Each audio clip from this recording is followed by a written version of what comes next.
Ferrari really thought they were doing something by dropping Carlos Sainz, didn't they? The return of the smooth operator following a smooth operation when his appendix blew out mid-race weekend in Jeddah saw Ferrari take to the top step, with the Spaniard adding yet another win to his repertoire, not only making the Scuderia look pretty foolish in the grand scheme of things, but once again displaying a coolness in races that his teammate just cannot seem to replicate beyond one lap. The Australian Grand Prix threw up an absolute smorgasbord of racing splendor, with the heights of impressive drives being balanced out by technical errors and yet another high-profile incident on the last lap of the race. Some Gs moved in silence like Lasagne, like Yuki Tsunoda and the McLarens capping off tidy weekends with impressive point hauls, while those that were most vocal after the race sounded like doomsayers, claiming that the issues were out of their hands and had every sense that the world was against them.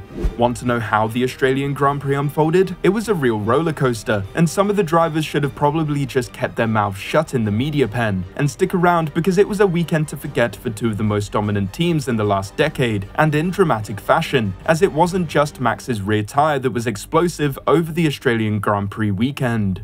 Well, what a weekend for Carlos Sainz. Sainz did pretty well to keep in striking range off the bat. While yes, Max reported following the race that he had issues from pretty much the start, with his right rear brake being, in his words, stuck on, Sainz capitalized on the very first signs of Max showing any vulnerability. Not only that, but in the second stint, Sainz did his best impression of the Dutch driver by stretching his legs and keeping the nearest driver to him, his Ferrari teammate Charles Leclerc, firmly behind, opening up an 8-second gap on his 6-lap newer hard tyres, which he then replicated in the third stint, demonstrating a commanding drive to the end. Surely this weekend is the moment that Carlos Sainz secures his seat for next year, not necessarily meaning he has a team lined up, but to lose a driver of his quality and poise from the grid would be the biggest non-fatal or injury-related loss of a driver since Nico Rosberg or potentially even Mika Hakkinen. Supposedly, Sainz had little preparation physically for the race, having a limited amount of training time and losing a few kilos of weight, including an appendix of course, over the past couple of weeks. If anyone didn't know of the plight that Sainz has faced over the past couple of weeks, then Sainz's discomfort would have only become clear upon him gingerly folding himself out of his Ferrari after parking up in the P1 spot. Fred Vasseur, clearly happy for Sainz, jokingly said maybe we should do surgery every week, and Sainz recommended to his fellow drivers that they get theirs taken out this week in a rather tongue-in-cheek interview with Günther Steiner before the podium. The sheer determination on display from the Spanish driver this season, from doing a whole testing day despite his appendix being on the brink to a Verstappen-esque disappearance down the road, has been awe-inspiring, and every team on the grid will surely have paid attention. It seems we are yet again witnessing a certified Ferrari brain moment by letting go one of the most complete drivers on the grid, trading him in for a seemingly jaded 7-time world champion in the twilight of his career, and keeping a one-lap specialist with a lack of killer instincts over a race stint. Whoever ends up with Carlos Sainz as their driver next season surely won't be able to believe their luck, or possibly Ferrari's lack of vision by dropping Sainz.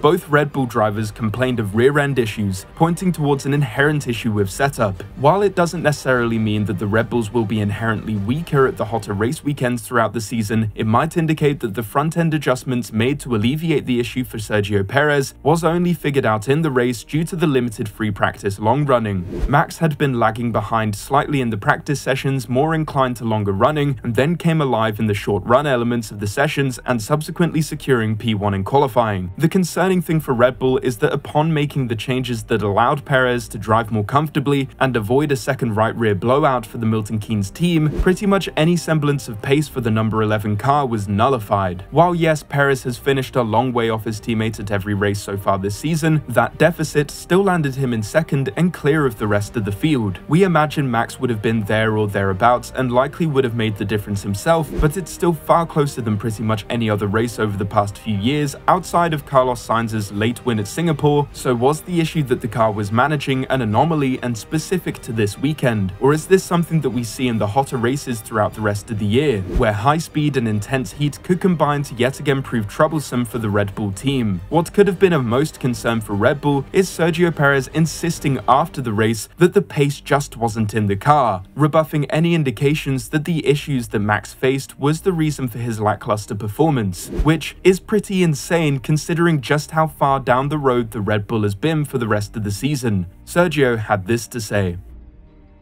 We didn't have the pace, unfortunately. We struggled earlier on, and we could see that Ferrari and McLaren were a step ahead of us. I think we couldn't get the balance. There is some work to do for the coming races. It was pretty unique tarmac. Throughout the weekend, we were not able to manage the best possible grip level. As a team, we just didn't have the pace today. We didn't have the pace throughout the weekend. We were struggling already from Friday and never got on top of the management of the tyres. Funnily enough, Verstappen said that the balance was perfectly fine and it was his rear brakes that were the issue. Something here really isn't adding up, and it seems like Perez is throwing out an awful lot of excuses and really needs to step up his game whenever Verstappen cannot finish the race, as Red Bull will be expecting him to finish second, or first if Verstappen can't finish.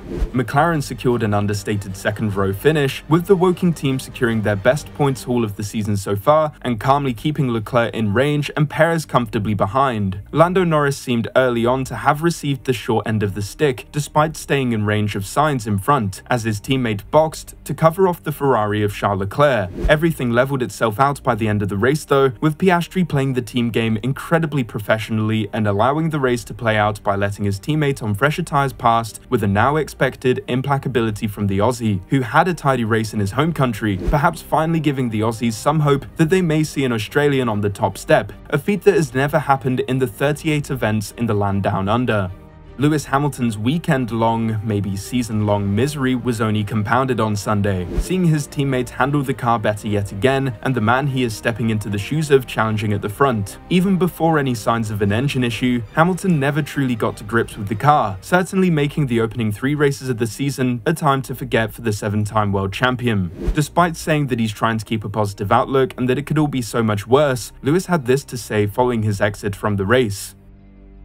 I think it's tough on the spirit. I think for everyone in the team, when there's so much work going on throughout the winter for everybody, you come in excited, motivated and driven, and then you're in the mindset that you're going to be fighting for wins. And then obviously that's not the case, and you're like, okay, maybe second, third. No, it's not the case, and it cascades a bit further down, and then you just go through the motions. It's challenging. Following a rather sullen review of the season so far, Hamilton would go on to give an outlook typical of himself, but there was certainly an unexpected twist at the end from a man that so often takes the future into his own hands and maintained a dominant sense of control over the sport for 3/4 of a decade, as Lewis's positivity seemed to come from one thing: his belief that none of this is down to him and that the issues that the team are facing are inherent to the team, not the driver. But I continue to be inspired by the people I've worked with. They continue to put in the effort and show up, and that's the most important thing. I think it's easy to get caught up in the moment to be focused on this one thing, but the bigger picture is definitely the focus at the moment. And just realizing that you can't control everything. Like, you get frustrated because you don't have control. You can just let go and just be in the moment, and it's really not great. I'm not happy, but I'm going to have a great day tomorrow.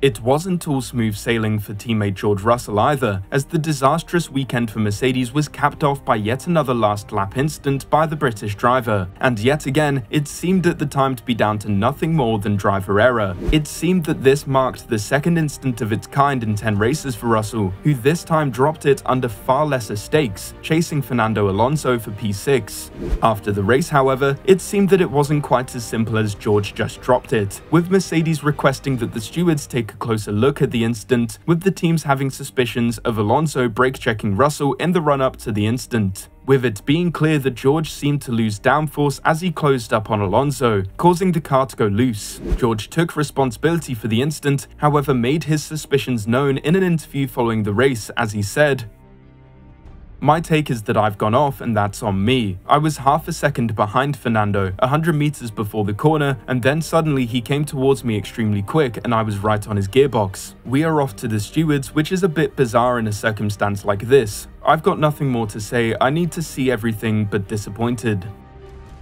When asked if Alonso brake tested him, he added, "It's clear that he braked 100 meters before the corner and then went back on the throttle again and took the corner normally. I'm not going to accuse him of anything until we've seen further, but I was right behind him for many laps, half a second behind him approaching the corner, and then suddenly he slowed up very dramatically and got back on the power." Following the trip to the stewards, it was announced that Fernando Alonso would receive a 20-second time penalty, dropping him back to P8, which has in turn promoted Tsunoda and his teammate Stroll from P7 to P6 respectively, due to driving erratically. We're yet to hear much about reaction to this, but Fernando receiving 3 penalty points and through association more or less being given the blame for such a dangerous crash is really not a good look for the two-time champion, who is currently doing some soul-searching about his position in the sport. I guess George wasn't entirely to blame for the incident after all. Perhaps he could have handled this series of events better, but he has really been gifted a get-out-of-jail-free card by Fernando Alonso's slap on the wrist.